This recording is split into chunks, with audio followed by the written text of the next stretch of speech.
ગુજરાતમાં આજે આ ગાંધીજીના ગુજરાતની અંદર ગુજરાતના પાટનગર એવા ગાંધીનગરની અંદર દારૂની છૂટી આપવામાં આવી।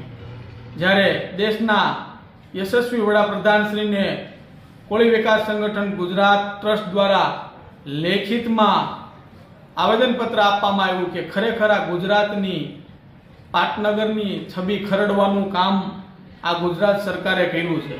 ખરેખર આ ગાંધીના ગુજરાતની અંદર દારૂ બંધી હોવી જોઈએ અને છે, ખૂબ સારી છબી છે, પરંતુ આજે ગુજરાતની અંદર પાટનગરની અંદર જ્યારે દારૂબંધીની છૂટ આપવામાં આવે, દારૂની છૂટ આપવામાં આવે ત્યારે અનેક લોકો દારૂના વ્યસની વધશે, ગુજરાતની પ્રજા વધુ દારૂના વ્યસનની અંદર મૃત્યુ પામશે।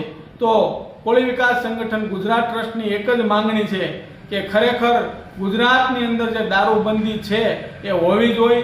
કોઈ પણ જિલ્લા કે તાલુકા કે પાટનગરની અંદર દારૂની છૂટી ન આપવી જોઈએ અને જો આ દારૂબંધી પાછી કરવામાં નહીં આવે અને દરેક જિલ્લાની અંદર આ જ રીતે છૂટી આપવામાં આવશે તો અમે આગામી દિવસોની અંદર ધરણા ઉપવાસ કરી આ ગુજરાત સરકારના અનઘડત આવા નિર્ણયથી અમે ખૂબ નારાજ છીએ, એનો વિરોધ વ્યક્ત કરીએ છીએ। તો અમારી એક જ માંગણી છે કે ગુજરાતના પાટનગરની અંદર દારૂની બંધી લાદવામાં આવે, ત્યાં છૂટી ન આપવામાં આવે, એવી અમારી માંગણી છે।